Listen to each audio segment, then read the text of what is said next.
ওয়াতাওয়াসাউ বিস সাবর, যারা ধৈর্য ধারণ করে।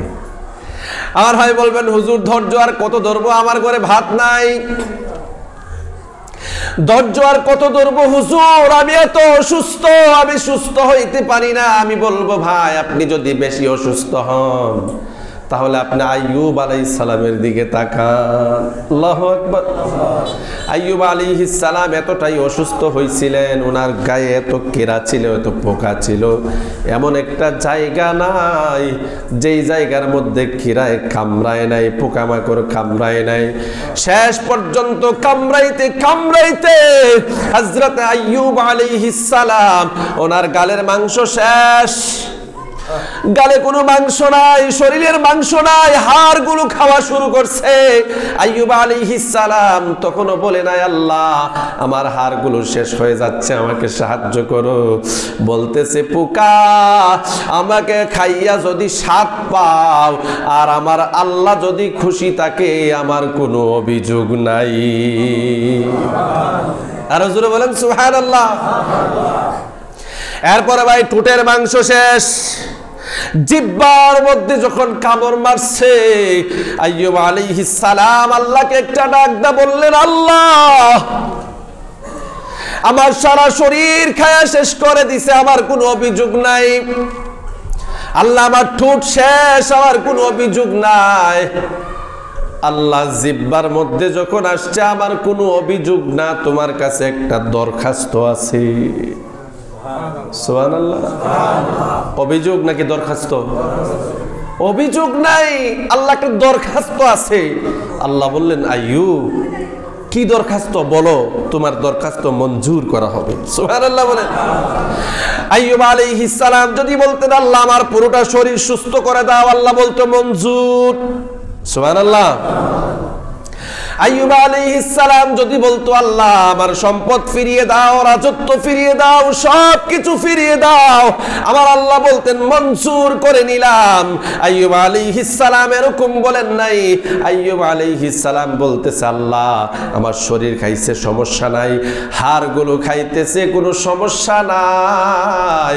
আল্লাহ জিহ্বার মধ্যে কামড় মারছে, দরখাস্ত করলাম, আমার জিহ্বাটা যদি খাইয়া ফালায়, আমি আমার আল্লাহর নামের জিকির কিভাবে করব? আর হুজুর বলেন সুবহানাল্লাহ। ওয়াতাওয়াসাউ বিস সাবর, ধৈর্যশীল যারা, ধৈর্যের পক্ষে যারা আছে, তারা ক্ষতিগ্রস্তের মধ্যে।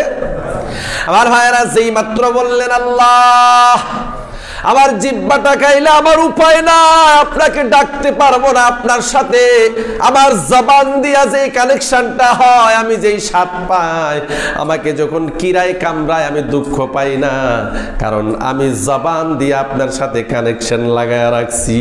আল্লাহু আকবার। আল্লাহ এটা যদি বন্ধ হয়ে যায়, আমার কানেকশনটা বন্ধ হয়ে যাবে, আল্লাহ আমার জিহ্বাটাকে হেফাজত করেন। আমার আল্লাহ ডাক দেয়, কই আইয়ুব তোর পরীক্ষা শেষ, তুই পাশ করলি, আমি আল্লাহ তোকে সুস্থের ব্যবস্থা করে দিলাম। আল্লাহ পাক রব্বুল আলামিন একটা কূপের মধ্যে আইয়ুব আলাইহিস সালামকে গোসল করালেন। সুবহানাল্লাহ বলেন সুবহানাল্লাহ। একদিকে গোসল করলেন, আরেক দিক থেকে খাইলেন, আইয়ুব আলাইহিস সালাম সুস্থ হয়ে গেলেন। আগের চাইতে আরো সুস্থ, আরো সুদর্শন যিনি বানায় দিলেন, তিনি কে? আল্লাহ। এজন্য আমাদেরকে যা কিছু চাইবো, চাইতে হবে কিভাবে? ইস্তাঈনু বিস-সাবরি ওয়াস-সালাহ। সবর এবং সালাত, নেক আমল, নামাজের মাধ্যমে যদি আল্লাহর কাছে চান, আর যদি আপনার মধ্যে ধৈর্য থাকে, আইয়ুব আলাইহিস সালাম শেষ হতে হতে হতে হতে হতে হতে জিহ্বা যাওয়ার পরে আল্লাহ বলছে, আইয়ুব তোকে যে পরীক্ষা করেছিলাম, পাস, আগের চাইতে আরো ডবল সুন্দর বানায় দিলাম। তো যেই দেহে গোশত ছিল না, পোকামাকড় খেয়ে ফেলছে, হাড়গুলো খাচ্ছে, জিহ্বা পর্যন্ত গেছে, মুহূর্তের মধ্যে আইয়ুব আলাইহিস সালামকে যিনি আরো আগের চাইতে সুদর্শন বানায়া দিলেন, তিনি কে? কি কারণে এমনটা হলো?